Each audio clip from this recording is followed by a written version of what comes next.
You are listening to the Enormocast. Yeah, Sportiva is losing its edge. Losing its edge. The mandala is losing its edge. No edge. No edge? More fun. More fun. The kids are wearing them in France and in London. I was there when Keenan Takahashi tried on the mandala for the first time. I said, man, that's a heck of a mustache. Ultra sticky. I was the first one to tell the pad sniffers about the mandala. Smells like Skittles in here. I've never been wrong. I used to work in a climbing gym in 1997 in Southern California before most of you were even born. The future has no edge. I woke up naked on a crash pad underneath the Peabodys, only wearing a chalk bag and my mandalas. Optimize performance. Facilitating fluidity, minimal materials, sticky coated toe box, supreme grip. No edge, more fun. There was once a time, eons ago, when a person bought a product once and used it for the rest of their lives. In fact, once they died, in accordance with local rites, their entrails and organs were removed, stored, and they were wrapped and entombed under 6 million tons of cut limestone with those indestructible possessions so they could be useful in the afterlife. Well, the folks at Yeti want you to think of their products the same way. You know, minus the pulling your organs through your nasal cavity and the death and all that. We live in a time with too much cheap throwaway crap, pardon my French. On the contrary, gear from Yeti, like the Tundra cooler or the Yonder water bottle, or Yeti's plethora of stainless drinkware is built to combat that deplorable trend. But a Yeti product like the Tundra cooler doesn't just last, it works, and keeps your precious and savory victuals fresh, and of course them cold gold drinks ready for celebration. So do yourself and your future ghost a favor and check out all Yeti's bomber products at Yeti.com or your local outdoor goods retailer. Because just in case you end up down under, you're gonna want a cold drink in hell. Listen, where are you playing in town? You playing here? We're doing the Enormo Dome, whatever it is. It's terrific. Oh, It's yeah, big big house. We place sold that it out. side of town. That's a Very big nice. place. You sold it. 20,000 seats. We really should. The hell are you doing? I couldn't sleep. I'm checking the ropes. There was a frayed end on your rope, and I'm cutting it out.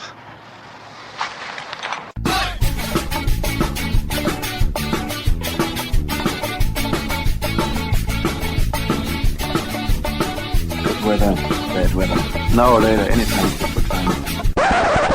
Today's show is brought to you by Black Diamond Equipment, La Sportiva, and with support from Maxim Ropes. Maxim has been keeping the Enormocast off the deck since 2012. And now, we can also thank the chill folks at Yeti. And don't forget our charter sponsor, Bonfire Coffee. Go to bonfirecoffee.com and enter Enormo at checkout to get a great deal on great coffee and to support the Enormocast. And now back to the show.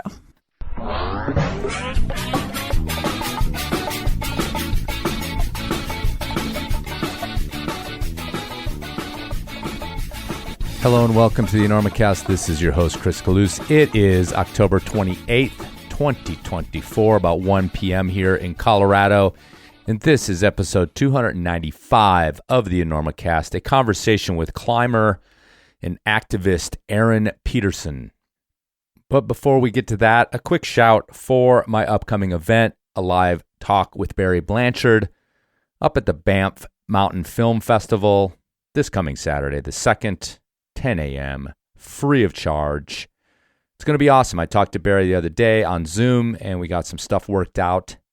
Only problem is time. How do we fit Barry Blanchard into an hour? We won't, but we'll get to some great stuff, and he's agreed that we'll possibly do a follow-up, because, man, that guy's life is not an hour's worth, I will tell you that. Probably hear this afterwards, but what the heck. Info at banffcenter.ca And that's center spelled the Canadian way. November 2nd, 10 a.m. Be there. Okay, let's get to the conversation with Aaron Peterson. I wanted to talk to Aaron Peterson because he's one of these youngish climbers for whom climbing kind of motivates in a little bit different way than when I was a quote-unquote youngish climber. In my 20s, the thought of any sort of activism, protests, political movements conjoined with my climbing motivations was basically unheard of.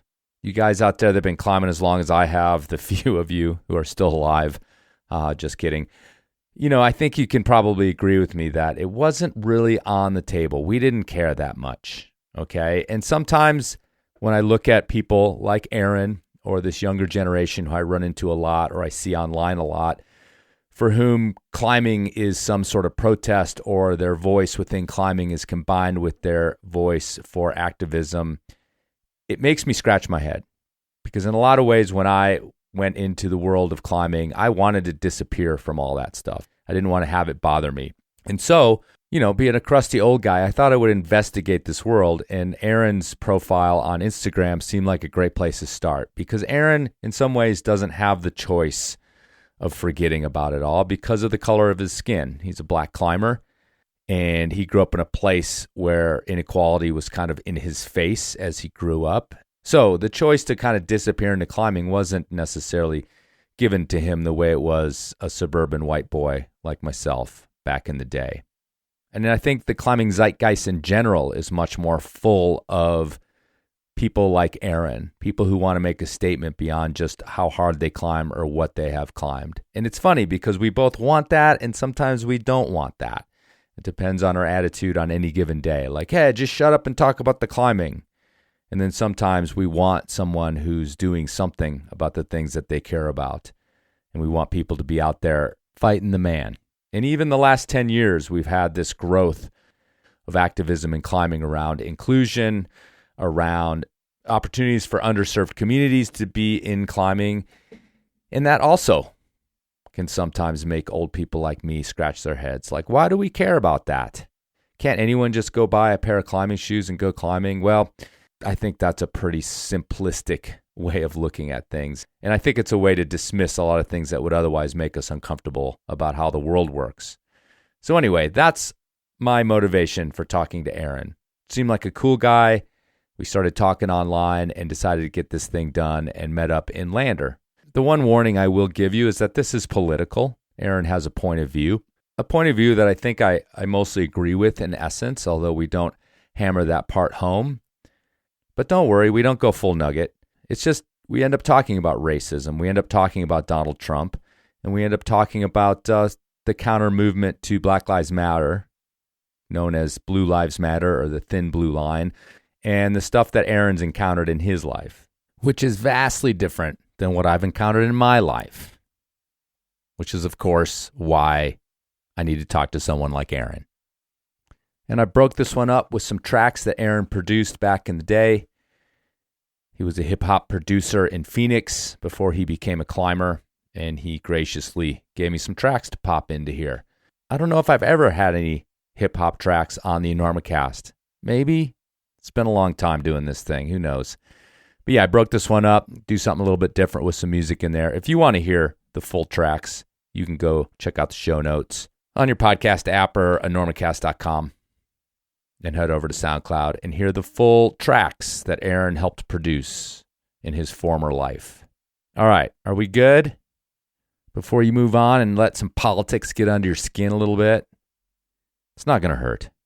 And at some point in this episode's life at the top of the feed in the next 2 weeks, the election's going to happen. Holy shit.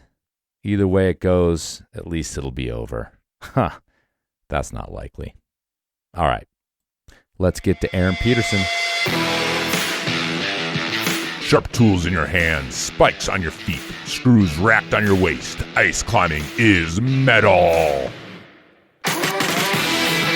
Black Diamond's ice collection has everything you need to send this winter, including the newly released Black Diamond Hydra, the most versatile ice tool ever made. This winter, point the Hydra at whatever mountain objective you have and hold on. Because with its integrated component exchange system, the Hydra becomes a customizable winter weapon for any and all cold nightmares you can imagine. Swap out weights, picks, and accessories on the head of this monster, and you'll be ready for whatever stands in your way. From pure water ice, mixed climbing, dry tooling, all the way to the peaks of the Himalaya. The Hydra is a many-headed beast that can send it all. So this winter, you can run away scared or you can meet the beast at blackdiamond.com or your local mountain shop. One tool to rule them all. The Hydra from Black Diamond. I'm totally appreciative of the lengths that you've gone through for us to sit in front of each other. I brought it up. We just messaged online, and then all of a sudden you're like, I'll make this happen face to face. Oh, yeah. And change your plans to be here, and It's I really totally important. appreciate that. Definitely. Yeah. For sure. So where'd you just come from? I was in tent sleep. Okay, yeah. That's where I saw you. Yes, from exactly. afar. For I wasn't sure. sure it was you, but I kind of connected it because I looked at your car and saw the Arizona plates, and I'm like, that's got to be him. But anyway. Yeah, it's easy to spot me Yeah, for sure. But yeah, I was in tent sleep, and then I was at Devil's Tower and City of Rocks, and then Indian Creek before this. Okay. So, Wow. yeah. So did you just come from tent sleep immediately this time, or didn't you go to Montana or something? No, I was on my way. I was going to go to Montana Okay. from tent sleep because it was starting to get kind of hot. Yeah. And then we talked, and then you were like, maybe we can go to Colorado and record in person. I was like, well, it's like kind of the opposite direction where Right. I'm going. So I was like, I should just make this. I really want to do it in person because I just feel like it would be better, you know? Yeah. And It is always. and it's really important to me to like get this message out there and I just make it as best as possible, like while I have this chance. So I was like, maybe if we can just meet up here in Lander. Yeah, cool, So, perfect. And you seem like a guy that's been out traveling, and you're one of these dudes who shows up and there's going to be friends at the crag, or friends at the event, or friends wherever you end up. Is that accurate to say? Have you gathered like this kind of road community? I think so, but I think it's just the climbing community in general. Like I did a similar trip last year, like 6-month road trip across the country, and I just went solo, and everywhere I went there was homies, but I don't know if it's necessarily because of me, but I think all the climbers just move with the weather. Yeah, right. So yeah, totally. It's like weather and just kind of trends and all the trends. It's funny. Yeah. And then you see everybody climbing in one spot, and then I have the worst FOMO ever, and I just want to hang out with everybody and see everybody. So everybody ends up just being in the same spot. I feel Right like, on. Yeah. I mean, I've been following you for a while. You know, I just follow climbers. Yeah. You know, I try to just keep my feed climbers and music, and I'm really into actually dance. Yeah. I follow all these like crazy dance accounts, from like country style, like dancing, to ballet, to like dance is also one of my jams on Instagram. But I just, because I like to keep it all like kind of, you know, it's fun. Yeah, for so sure. anyway. It's good. But then, you know, I was looking, I've been watching it, and I saw this kind of shift on your Instagram. For sure. To being, you know, to sort of activism, to talking about issues of race in politics and things like that. And it was pretty abrupt. Yes. And then when I saw you, and I was like, oh, that's that dude, but I didn't want to race up to you or whatever, because then I'd be like, oh, hey, it's a black guy with dreads. You must be Aaron. And, and it would be somebody else, and I'd be like, oh, God, I just did it. It's happened so many times. Yeah. Okay. So I didn't want to be that guy, but I was like 90% sure. Plus, I was with my kid. It wasn't the time. And you had met up with, I was clearly meeting friends that you hadn't seen in a while. So, but sure. nevertheless, that like piqued my interest, was this kind of shift.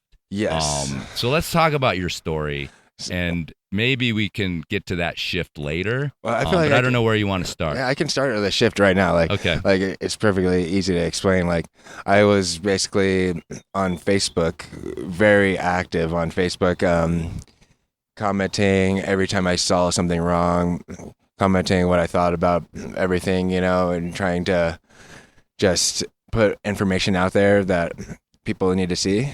And I was mostly doing that whenever Trump became president, because I was deeply affected, and I saw that all the people around me being deeply affected by it.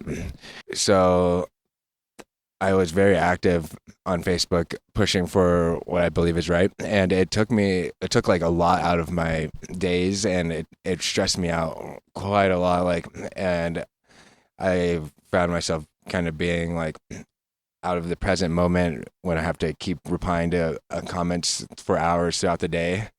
And it was really, really rough. And when I made my Instagram account, I literally decided, I was like, I just can't do this. Like, I'm just gonna just be chill. And I, like, if you saw my post, like, I would be like, oh, this is a great day here, or great times with whoever. And it was very minimal with every single post that I put. Yeah, exactly. Yeah, for sure.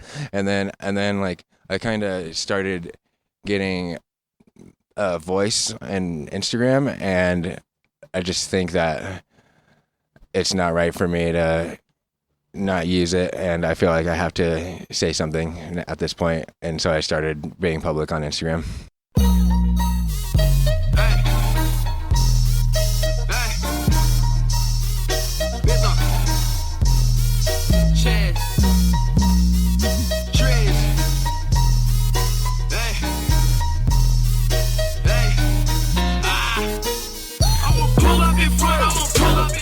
You know, I want to talk about that shift. Yes. It's an important part of your story. But I think first we just talk about who you are as a climber. Yeah. Establish like what your life has been like getting into climbing, where you come from. I mean, you're Arizona Aaron on Instagram, so we got that part down. That's so funny. But just talk about your path, because we've been chit-chatting before the show, and you've sort of dropped some hints about who you sort of were before climbing, and and I don't know anything about your upbringing. Oh my God, yeah, it's quite a crazy story, for sure. I grew up with my mom and my sister. My dad left when I was like a baby at some point, but I never really noticed that or cared too much, because my mom had worked extremely hard for us and made sure we had a really good childhood. Me and my full sister grew up together with my mom.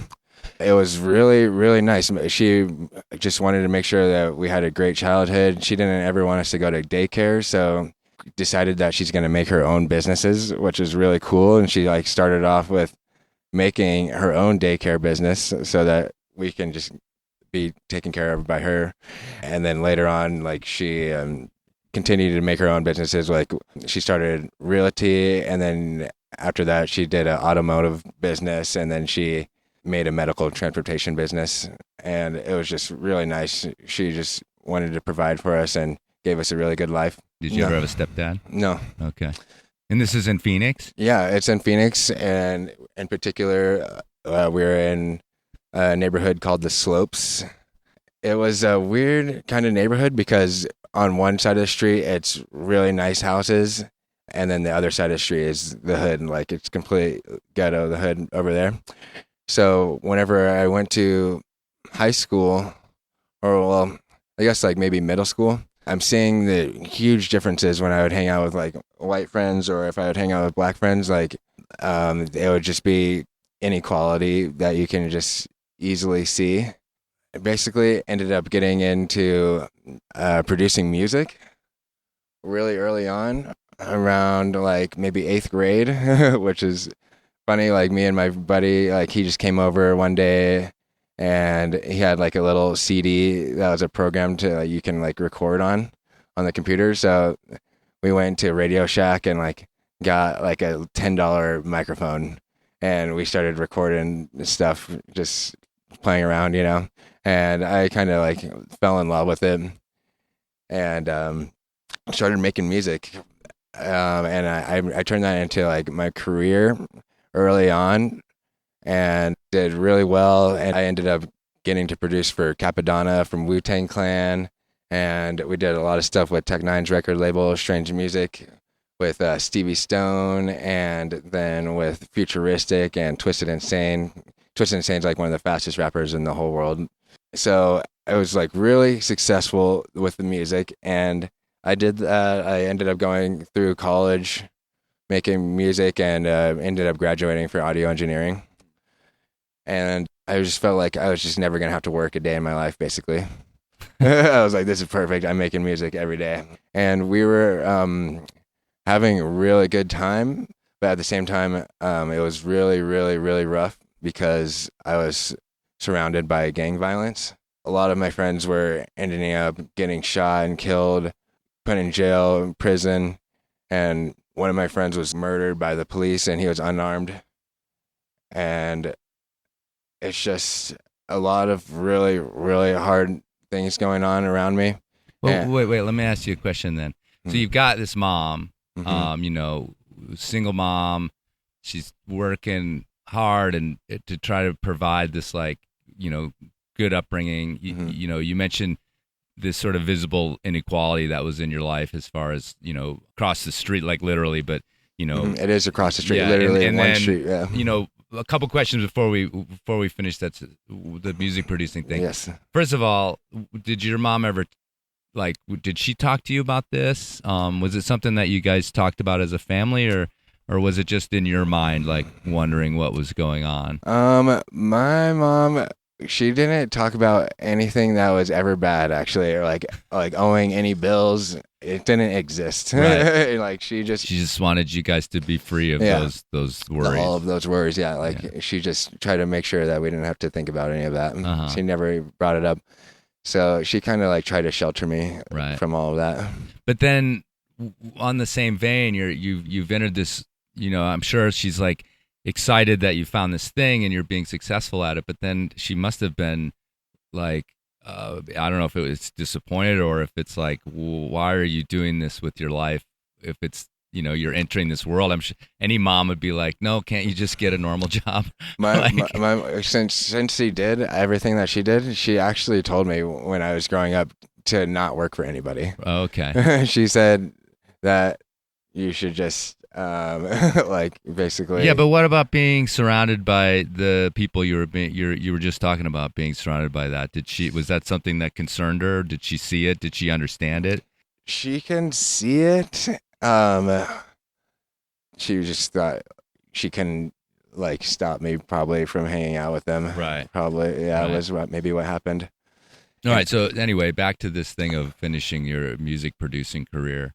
Yeah. So it was crazy times. We were having also great times at the same time. We had a party crew that was called Moolah Fetish. What would happen a lot of times is there'd be people from different gangs at the party, and then if you're from the hood, this song. It's Carib, and then it goes so woo, and it just chants that for the hook, and then you play that song at a party, and then literally everybody starts fighting. The party gets shot up, and it was just a normal thing for parties to get shot up, and it was just really. It wasn't anything out of the normal. It would just be a weekly deal, and it was just a kind of a dangerous life, and didn't think about ever leaving it. I just was still all in for the music, and I was having a great time. And one day I walked into my house and my studio was stolen from my house, and it was everything I ever worked for, everything I built up over my whole life, all the way from basically 7th, 8th grade through college. I built this huge thing, and it was all taken from me and gone within one moment. And it was really, really, really hard. I was completely devastated and depressed and broken in every way, because it was my whole life. It was what I did every single day, is make music, Right around the same time as my mom had a stroke, actually, and she ended up being paralyzed on her left side of her body. And at first, she couldn't talk or sit up or eat or do anything. It was the hardest thing in the world for me, because I love my mom more than anybody in the world. At that time, I basically decided I have to make a change, and I cut off every single person that I ever knew and talked to in my past, and I started hiking. I just went up this mountain, Camelback Mountain, It's a mountain in Scottsdale, Arizona, like right in the middle of the city, that little city hike that everybody does. And I fell in love with it, and I was like able to start running, which is one thing is crazy is like this whole time I was living in this other life, like I was actually a really big guy, and I had gotten to almost 300 pounds, and I was just severely unhealthy. Like my whole family was very unhealthy. Like my mom had suffered a stroke, and my grandpa had diabetes, and then they had to amputate his legs, and then he died from it. And the same thing happened with several other people in my family dying early from heart attacks and strokes and diabetes.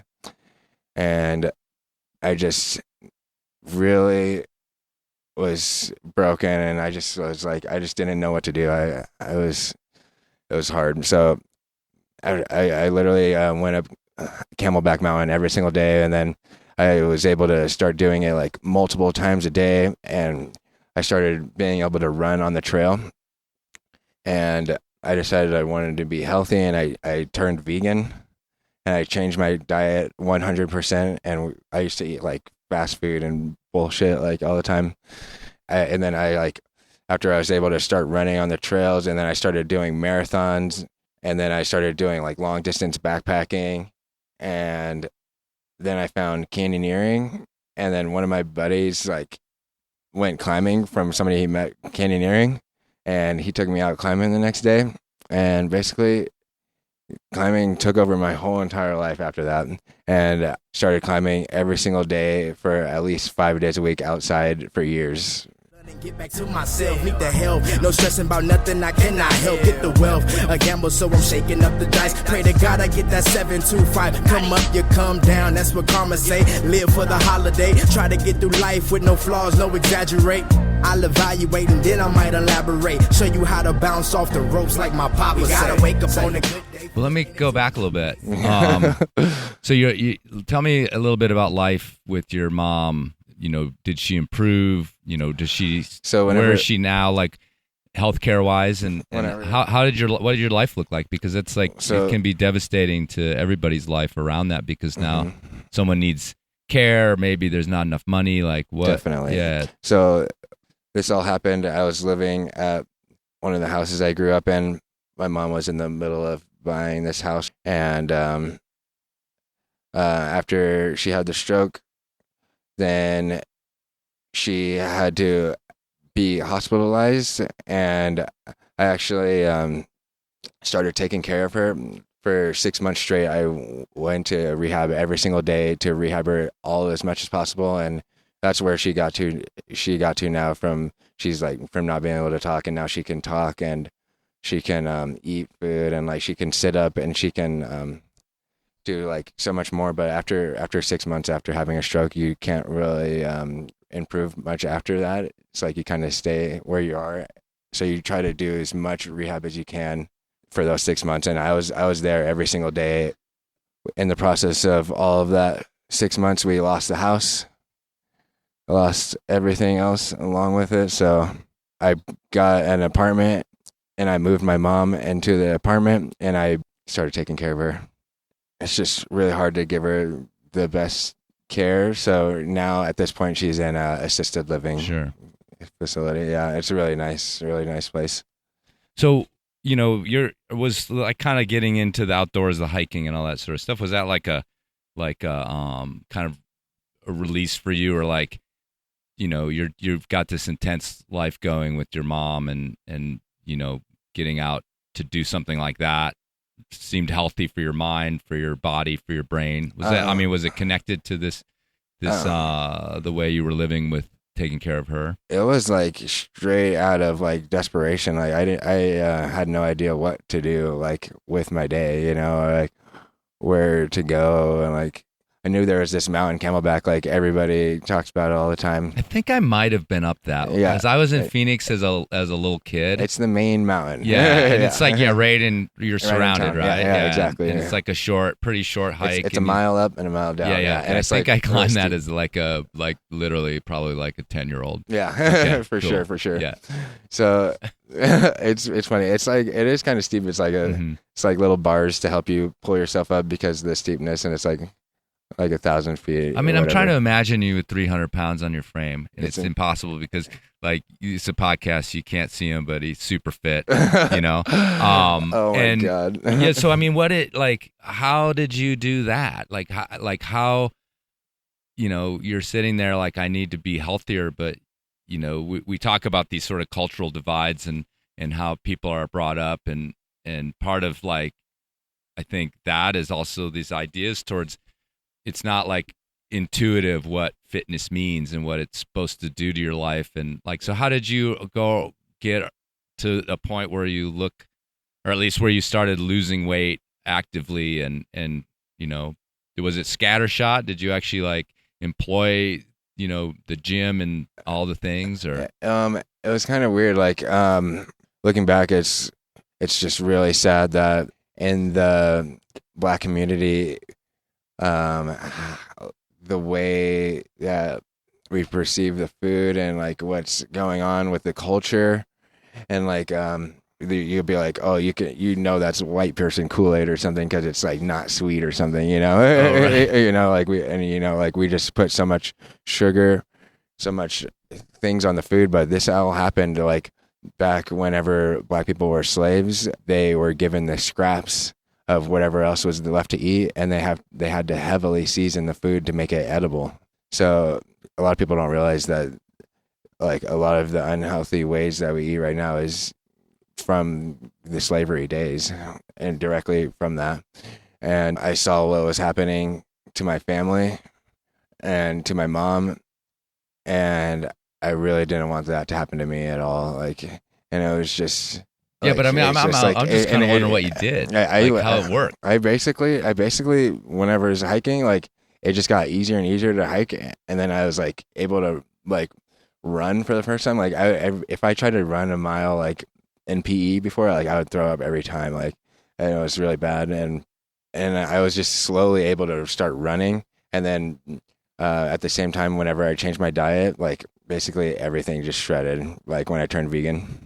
And running at the same time, I just shredded all the way. And then what's just crazy is, like, while it's happening, I literally feel better and better and better. Like, because you're not only are your muscles and your like body changing, but your brain is literally physically healthier, and it just feels better. And you start to notice the difference, and it's like you know, you can feel this much better, and you know you can be this much better, and like, why not just do it, you know?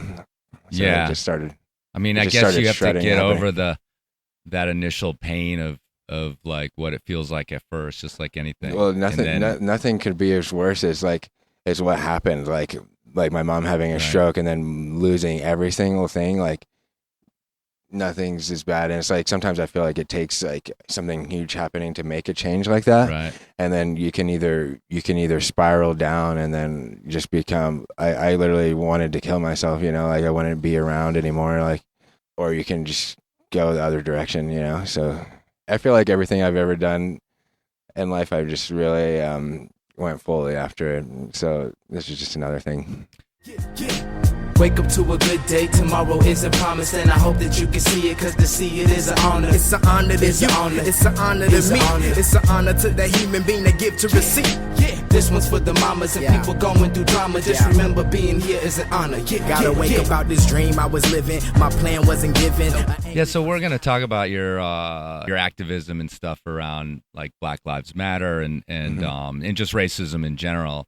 But, you know, there's this kind of thing where you said earlier, like, well, I cut off all these friends, which were in the Black community, and for better or worse, that the part of the Black community that you were involved in, and it was dangerous and it was unhealthy and things like that. It's not entirely like that, but you were in that segment. But that also must have felt like you crossed that street you talked about, because you're getting into I mean, we have been talking about this for years in climbing. It's like, it's white people doing white people stuff. Yeah, you know, and you'll hear that from the black community. That's a white person thing to do. Every time I try to get many of my friends, like people of color from the past, like some people are like still fine. You know, I'll talk to a couple of them from the past, and they will say exactly that. It's white people shit. I would never do that. Right. And so, I mean, how did you feel about that internally? Like, did you feel like you were kind of like turning your back on some part of you know, your community, or was it just a survival thing that this is what I have to do to move forward? Well,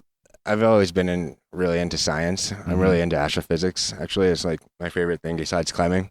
And I feel like I think kind of objectively a lot of times, and try to think about fact-based thinking, and kind of like a Vulcan from Star Trek or something, you know. It's like logic, straight logic. So you got some nerd in your past. Oh yeah, for sure. so and your current maybe. Yeah, definitely. So I definitely, I just feel like it was obviously not true that it's just white people shit, you know. Right. And I just didn't even hesitate or think twice about it. Mm-hmm. Whenever I was hiking, there's a community on Camelback that hikes up Camelback like basically every morning before the sunrise, and they were really, really, really good people, and they were all different types of people as well. Cool. So it was really cool, and I like never experienced like, or for the longest time, just like genuinely like really nice, super good people. So I felt nice like coming into the hiking community there, just with the specific people like in the morning, super early morning crew of Camelback before all the other people get there. For sure. Yeah, the dedicated. Yeah, exactly. For sure. Yeah, that's cool. So the climbing thing, then you just what kind of cut you off and backed up when you were talking about getting into climbing, and you know, aside from like what we're talking about with the color of your skin, but you know, you grew up in a city, I grew up in the burbs. Like, it's kind of like this, almost like this surprise that this world exists. Yeah. And like I was, you know, I don't know how old you are, but you know, when I got into climbing, it was much more mysterious because it just, you didn't know anything about it. Definitely. Other than a few books that you maybe read or whatever. Yeah. So what was that like to kind of like go from that place you were as a music producer to all of a sudden like this is going on out here in the world? Like what did that feel like? Yeah, I definitely didn't know anything what climbing was. And like most people, I think like you just have like a bunch of upper body strength, grip strength, and you just like kind of pull yourself up there. But I learned that climbing is actually a technique. I was like, when I was younger, I was into like karate, and then I got older and kind of got into kung fu. And I think it's like climbing is like a form, and it's like a movement, a technique. And when I realized that you can get up these walls like that seem and look impossible with doing this movement, I was like, whoa, like this is freaking cool. And I just really dove into the technique of climbing.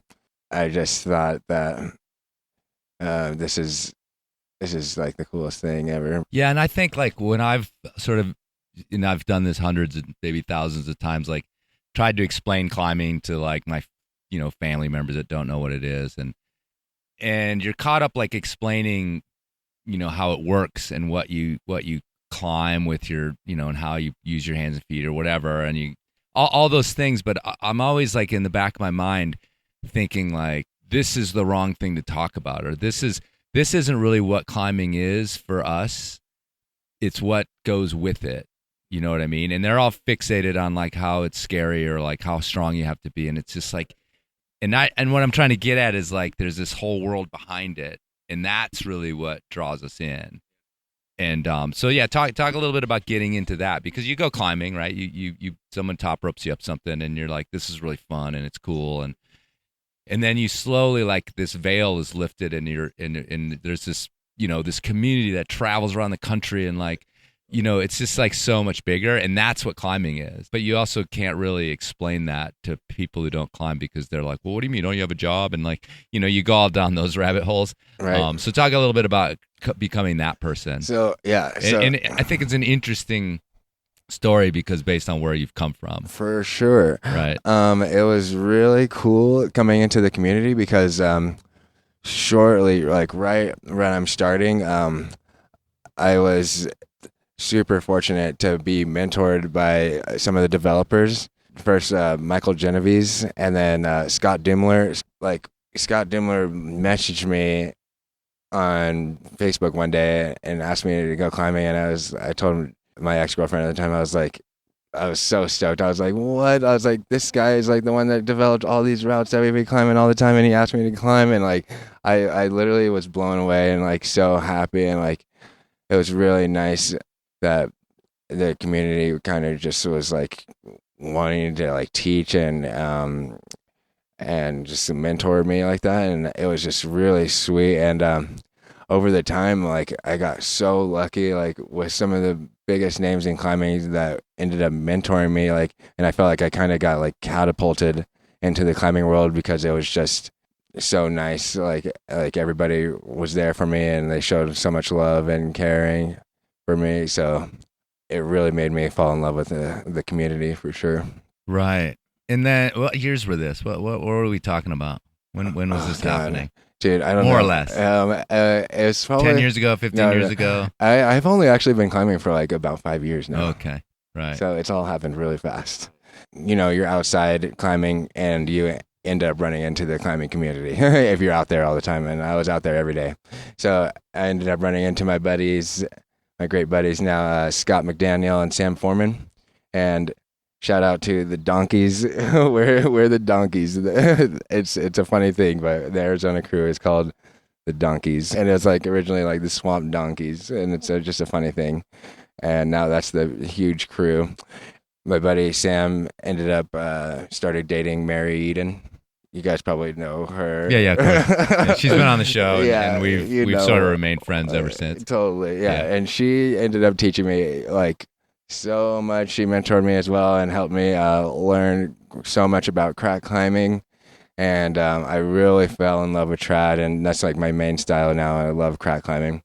And then we ended up going to Moab and doing a commercial for the Access Fund and for Omaze.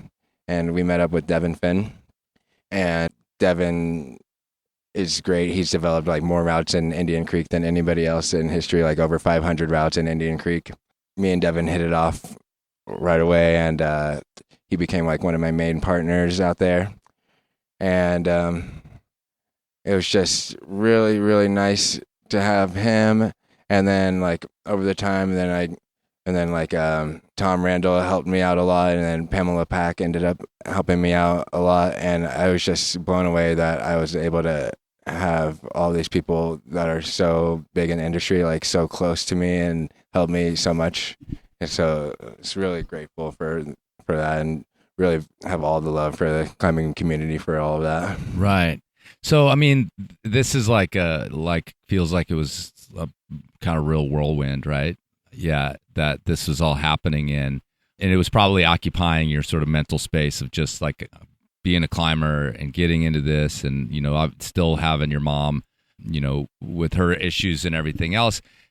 And one of the reasons we're here is because of sort of your presence online and your activism around race. Was that sort of a backseat a little bit while you were getting into this? Did it reemerge?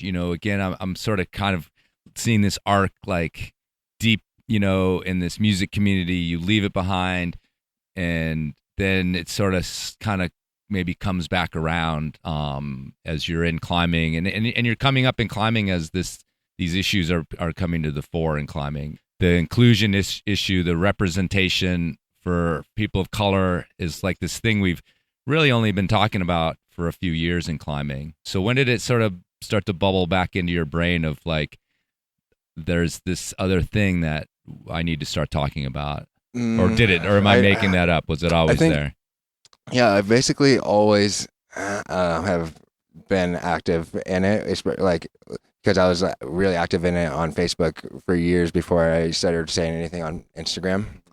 I wasn't really pushing for any change in the climbing community, but just in like real life, whatever else is going on, But now I feel like with the voice in the climbing community that I'm gaining, that I can just spread the message to all of them. So it's kind of like just moved on to talking to kind of different people, I guess, about it. Yeah, I mean, and there's like this, it's just a tricky thing to do. You want to be a climber.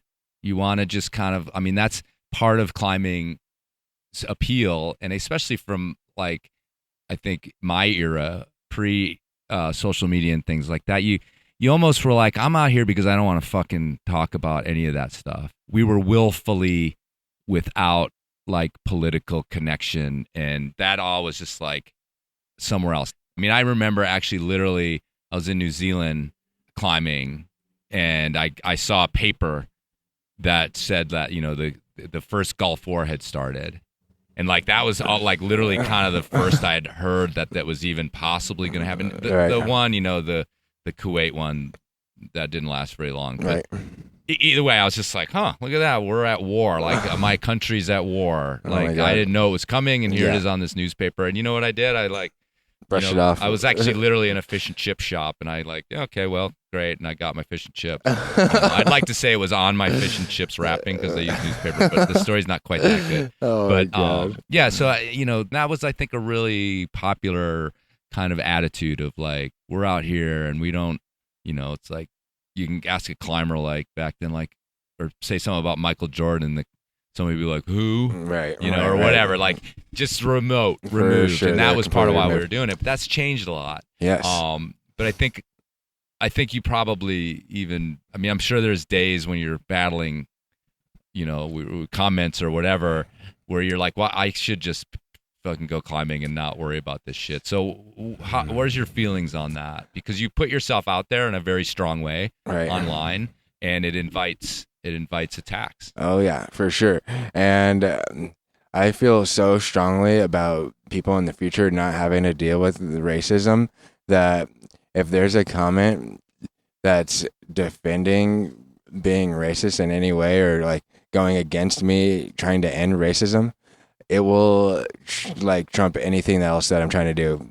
And I will literally not focus on anything else but making this like so that when people look at the comment section that they see that there's an answer to these weird questions that people be asking. Oh, what about black on black crime or something? And then they say all these things, and I can't let that.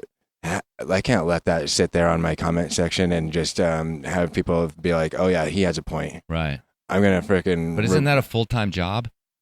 It's a full-time job, like, for sure. And a really unhealthy one. Yeah. So I don't know what else to do to try to end or slow down or stop this racism so that people in the future don't have to deal with it. And after thinking about it is so much and like wanting this to change so much, like my thought is that when people saw something that is clearly wrong, if everybody said something, it would be harder for them to be openly racist. Like it was hard for people to be openly racist because people would call it out or whatever. But now like Trump become president and then like people are openly racist and they're openly committing hate crimes against people, and it's a measurable result, and all of the hate crimes that increased from whenever Trump was president. Can't let that go. So let me ask you this though. You're traveling around the country as a climber. You've done, I think you said last year you did a big long road trip. You're on an extended road trip right now. Classic, like it's what you do as a climber if you can make the ends meet, and everything's taken care of. With your mom and all that sort of thing. And so you have this online presence. And the reason I think it's notable is that you're very blunt, you're very upfront, you're very in your face. You don't pull any punches. And one thing I was like, I interviewed Malik Martin, and that's one thing I actually really liked about that interview too, is he didn't like pussyfoot around the issues. It's so serious. And people are acting like they have to be sensitive to people's feelings, like whenever their feelings are, I support the police murdering you. I'm not going to be sensitive to that at all. But my question, I guess, is that you've got this online thing, but then does that follow you around? Do people want to confront you in person? Do they want to, or do they feel like, okay, this is the guy and I can go ahead and talk to him about these things? Is that part of your experience or not? Well, I was doing that for years on Facebook, and it was not my experience at all because it was just random people, and I just barely started doing it on Instagram because I felt like I had to start doing that, even though I really didn't want to bring it into this world. So that's kind of new. Yeah, so it's kind of new, and I've had a couple people want to talk to me about it, and I think it's better than like talking about like Netflix or some bullshit that doesn't really matter, And it's like, and I'll gladly talk about it, but it doesn't seem to like take up my days or anything or my time when in real life. Yeah, so you had like a pretty straightforward Instagram presence. I'd followed it for a while, just the way you follow climbers, and I follow Tom Randall, and then you look at who's following Tom Randall, blah blah blah, and you it's your own algorithm, so to speak, that you've created. And then part of talking to you right now is like this distinct shift. That was not that long ago, as you just said, where you had your content, you had your, hey, I'm having a great time at this place. Look at this cool picture. Yeah, it was sick pretty content. Typical. Yeah, pretty typical climbing stuff, like great day with friends, blah blah blah. Yeah. And then all of a sudden, there were these extended posts, forceful, little bit rantish, like they were long. I've used every character that I can use in each of those. So what was the shift there?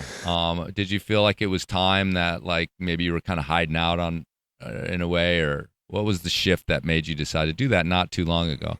I saw that my Instagram is like reaching like 100,000 people a month, so I was like, I have to say something. Well, I mean, and probably like the current politics. So just kind of ramped you up. That happened, and then definitely there's an election coming up, and I just don't want to see my like all my people, like people of color, or like the LGBTQ plus community, or like Muslims, like anybody. I don't want to see them suffer anymore, and I really want to make sure that Trump doesn't win the presidency for that, basically. Yeah.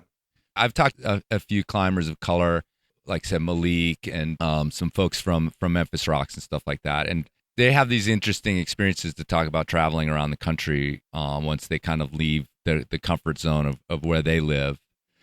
And some of it's kind of oblique, like, it's not someone screaming at them, or but it's just there's this the pin drop kind of thing when you go and like into a restaurant somewhere, or getting looked at a gas station, like obviously like very strangely. But you've actually experienced like direct violence. Yes, for sure. And that wasn't in a climbing context, or no, but you did experience this. Like I was driving down the street. These guys that have like all these Trump flags on their car or their truck drive past, and they throw all their trash into and at my car and say, "Fuck you, nigger," and they speed off. I was completely enraged, and I went to turn around, and I was going to like get them in any way that I possibly could. And I turned around and like spun my car around really fast, and I slammed on the gas, and it broke my line connecting from my pedal to my engine and cut off my car completely. Oh, like your accelerated cable. My cable, yeah. It cut when I stepped on the gas pedal so hard. Wow. But that's like only part of it. It's like there's like the whole Black Lives Matter movement going on, and it was just completely unacceptable to me that they had a counter protest starting the Blue Lives Matter protests, like counter protesting us just saying Black people matter. Like Black people don't deserve to be killed and we deserve to live, and then you're gonna like support the police more and say actually people murdering you matter. Like, and then in Arizona they ended up making it into a license plate, then blue line license plate, and then they down the neighborhood that I lived in, like in the hood, they flew Blue Lives Matter flags down the whole street on the light poles, and it's like the state is literally like racist against me. Like when I'm driving down the street and I feel like when I see Blue Lives Matter, I feel like I'm seeing like a whites only sign or something like that, or something equivalent, or something like basically like wearing a KKK outfit to me. Like that's how I see it. And then I called the state and asked them why these flags are flying down the public road. And they said, you're not allowed to actually put any political sign on any public piece of property. So I was like, okay, fix it. so then they're like, okay, we'll get back to you. And then it was like months passed, and I'm like pissed off every single time I drive home from work or something, or like drive home. I'm like, this is so wrong. Like, so I actually went up with my rope, took down all the flags, and somebody recorded me. I didn't know, but somebody followed me and recorded me doing the whole entire thing. And a couple of weeks later, there was like 6 cops that showed up at my front door, and they said I'm under arrest for theft and vandalization of public property, all this, whatever, these different charges. And I said, fuck you guys. Like that those flags were not allowed to be flown anyway, and it's completely wrong or whatever. And they said, if you don't come outside and sign this paper and go to court, then we're going to tow your car outside for evidence. So I was like, fine. So I freaking signed the paper. I had to go to court for it. And I had like a public defender. And then the public defender's like, so you're on video doing this and you should plead guilty. And you're going to have to pay all these fines for that. And then they wanted me to go to some class or whatever that costs money as well. And I'm like, I literally don't have any money and I didn't do anything wrong. And I'm definitely not guilty. So my public defender got all mad at me, and we were like screaming at each other outside the court office. And I just told him like, fuck you, basically. And I just handled the whole case myself. And I motioned for extension of the court or whatever. And then this went on for months and months. And I fought the case by myself. And at the very end of it, they dropped all the charges because they knew like damn well they're wrong.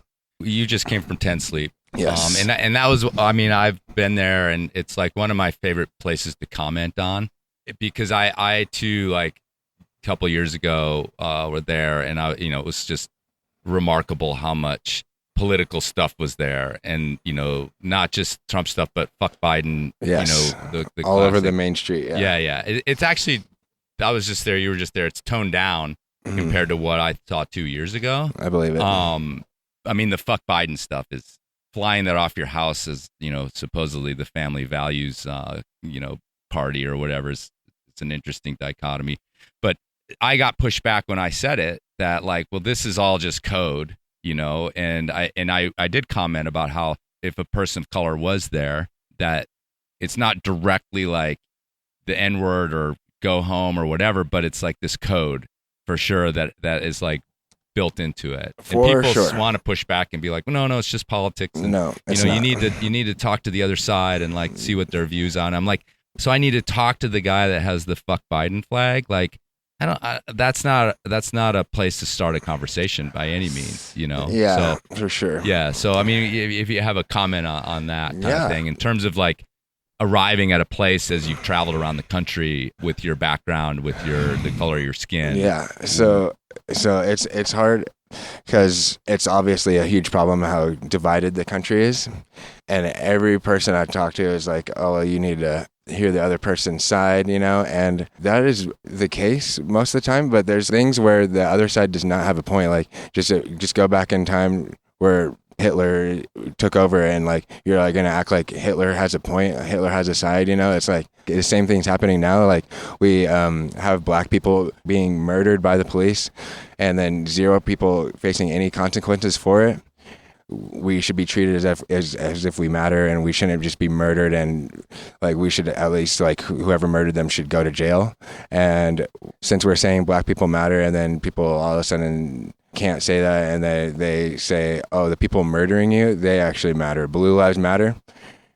And they counter protest to us saying that we matter and that we want to be treated equally, and they support the people murdering us more. I don't have any tolerance for it, and I think it's just completely wrong, basically, that you can support the people murdering innocent people and then act like you have a point. Hey. East Coast. I ain't another cliche. Nope. I came from the dirt, you see it on my fucking shoes. Only made it out cause my mentality's to never lose. You get what you get, ain't always privileged to pick and choose. Look at me, another cliche singing blues. Young and black and tatted, the average of many folk. They wanna be like Yo Gotti, now everybody selling coke.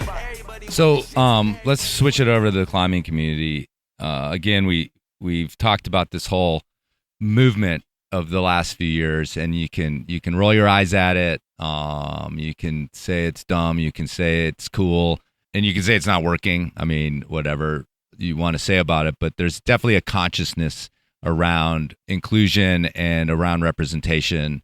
Communities like the LGBTQ plus community, the BIPOC community, like it's in the ether, and I think it's getting kind of more and more to the point where it's just like accepted knowledge that this needs to happen and is sort of happening. But what are your feelings on that? You know, what is your comment on the climbing community? I think when I've talked to, again, other folks like yourself, there's, you know, these incidences or whatever usually are kind of around climbing, but not necessarily directly in climbing. But what's your feelings on that? Like the community and what's going on with that, and if it's effective? I think that it's effective, but I feel like it's so barely in the beginning stages, and everybody needs to do so much more. Like, I shouldn't know every black person in the climbing community. That's crazy. It's like, imagine me saying like, oh, I know every white person in the climbing community. That would be obviously impossible. Right. But how come I know every black person in the climbing community? That's crazy. It's like, obviously that shows there in itself that this is not right. Like I was climbing, and then this guy came up to me. He's like, "You must be Aaron." And I was like, "Yeah." And he's like, I'm from Idaho or whatever. And he said, "My friend told me if I saw a black person climbing with dreads, and then it's Aaron." Right. You know, I'm like, why is it that? And I was like, why are you right? Like, why? Well, I mean, we started this with talking about how I saw you, and I was like, black guy with dreads, like that's, you know, the Arizona plate was, I feel like was like the clincher. Yeah. But you're right. You're absolutely right. Yeah. And but I know another black climber with dreads. So yeah, and then everybody, every time I go anywhere, people would mistake me for Eddie all the time. Oh, for Eddie? Yeah, I've never met Eddie. And they're like, "You climb Moonlight Buttress?" I'm like, "No, I did not." Oh my God, you guys must kind of joke about that though, right? It's crazy, yeah. Between you.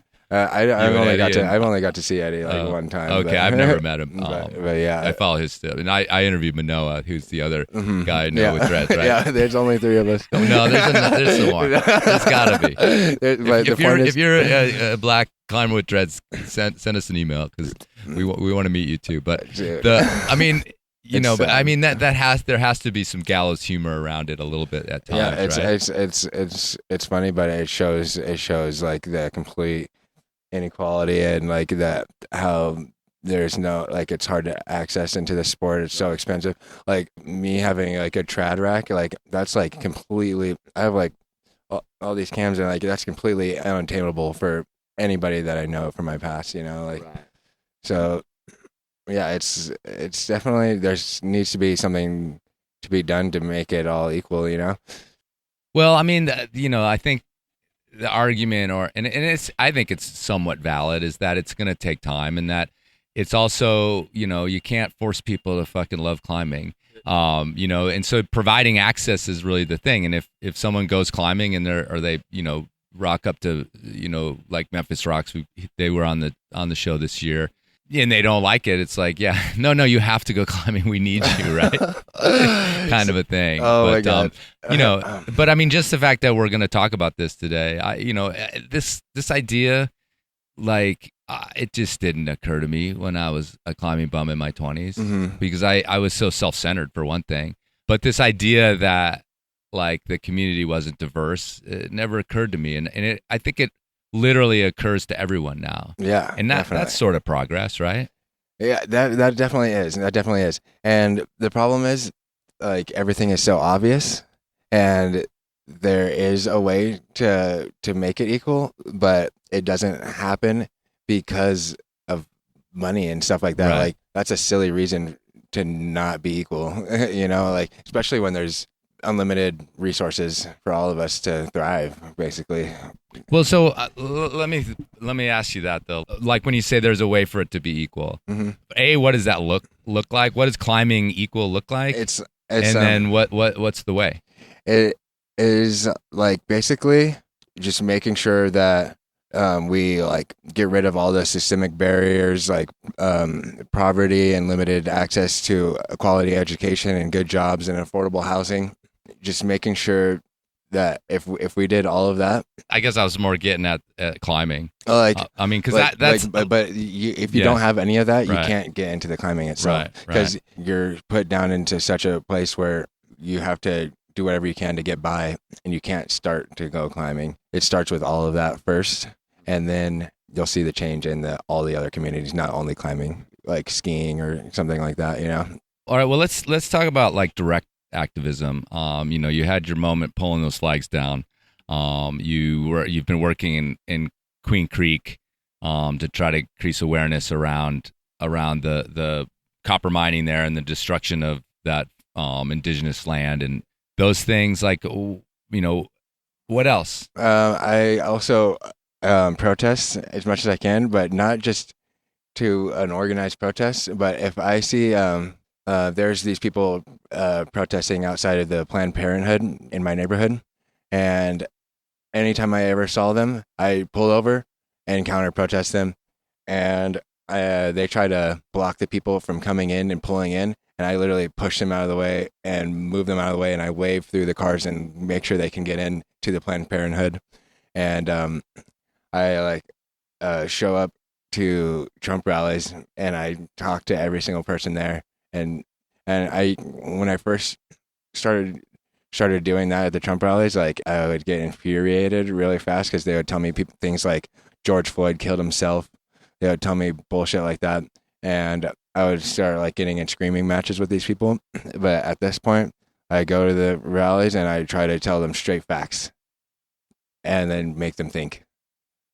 I know that I'm actually not going to change anybody's mind, but I still feel like if everybody around them, all the people that they see, you're walking down the street with your Trump shit on, and if people were like thumbs down or just said, hey, like, why do you feel that way? What about these people that are getting disproportionately like affected by that? And then if they were confronted over and over and over, it would be harder for them to be openly racist and openly vote for the type of policies that like destroy our only planet to live on and stuff like that. Yeah, because there's an environmental element to what you talk about well. I'm like, if you don't care about us being murdered, then you can maybe care about the only planet that we have to live on. And factually, it's being destroyed by the policies that Trump is putting into place. Factually rolling back 97 environmental protection acts and trying to roll back over 100 more if he gets elected again. That's only the beginning. He wants to deregulate the oil industry. It's just absolutely silly to vote against your only planet. We have to protect it. It's like your only place to live. I don't understand. The problem is that they don't believe in science is the problem. And I guess at the end of the day, if I can ask for anything, it would just, I don't even care about politicians or who, I can give a fuck about Trump or whatever he did. I'm like, I don't want to talk to him. I want to talk to the electorate and make sure that they can't be duped and like have the wool pulled over their eyes because they don't have scientific literacy, you know? If they did, then it would be really hard to trick the public if they did. But since they don't, it's very easy to trick them. Trump will say some shit that rhymes and they literally believe it. It's like it rhymes. I'm like, that's not how reality works. And people are living in their own reality. And I think that it's wrong that people are making these decisions based off of their political personal truths or their cultural personal truths, their religious personal truths. Every single thing that we live by should be based off of objective truth, because objective truth is the only thing that every single person lives by. And if we make any decision based off of anything else, you're making a decision for everybody on your personal belief. And that is not the country that can thrive. So, where's your mental health around like these, the online kind of discourse that can get gnarly? Are you spending tons of time working on, these comments and things like that? Are you taking care of yourself as far as that's concerned?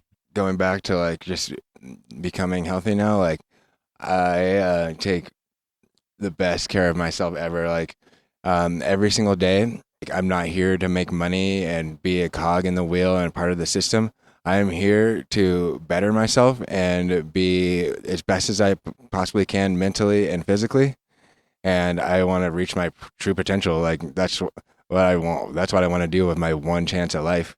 So it mentally takes some out of me, but at the same time, I'm having these conversations with people. Like I'm learning where their thinkings come from, and I'm like learning answers to their questions. And I feel like I'm helping people in the future, hopefully. And if I sacrifice a tiny bit of my mental, or not a tiny, or like however much it is, I feel like it's worth it. It's just worth it to try to do whatever I can. Sometimes it is hard mentally, yeah. What does your life look like when you're not on the road climbing? Not climbing. This is what happens. I think actually I've been living in my little tiny vehicle for some years. You're living the OG I'm life. a dirtbag. What is it? What is your car again? Mitsubishi Outlander. Yeah. So with a bunch of duct tape on the bumper. It's duct taped up. It has 100,000 stickers on it. It's like really small. I get like 35 miles a gallon. It's nice. But I'm living in that vehicle. And the craziest thing is that you would never ever think about is like the day I started living, I was actually not planning on living in that little vehicle. Basically me and my ex-girlfriend broke up and we were living together. I just moved into my little car and at first I was like, oh my God, I need a van like right now. And then like a couple of weeks passed and I was like, wait a second, like I'm actually kind of used to this. This is like really doable.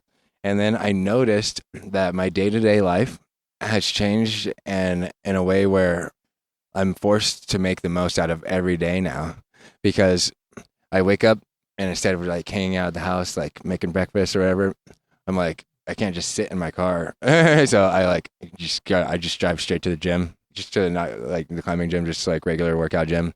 And then I'll go to work. And then instead of like coming home and hanging out, I'll go straight to the climbing gym or straight to the workout gym or straight to go run or do something, because I can't just sit in my car. So my day-to-day life, I'm literally just working out and just I just read my book in my in between times, and then I just work out as much as I can. How long is that going to go on? Forever.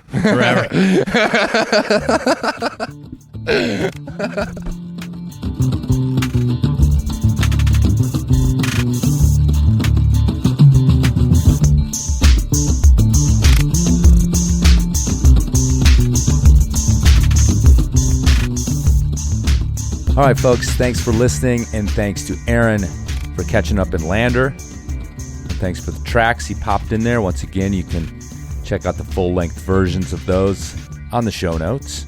Did it hurt too bad? Did the politics hurt too bad? I don't know. It's pretty straightforward stuff. Racism exists, and it's bad. But you know what?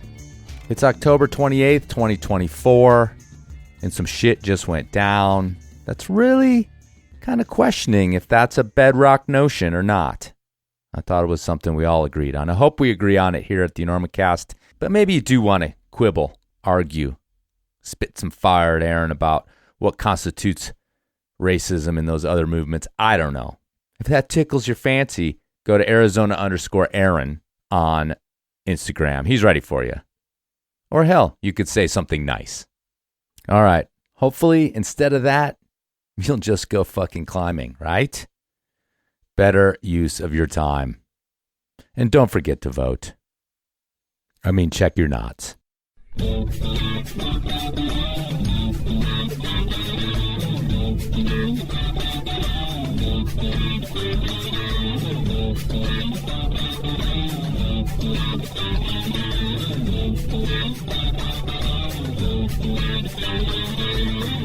The world is held together, really it is held together, by the love and the passion of very few people. Otherwise, of course, you can despair. Walk down the street of any city, any afternoon, and look around you. What you got to remember is what you're looking at is also you. Everyone you're looking at is also you. You could be that person. You could be that monster. You could be that cop. And you have to decide in yourself not to be.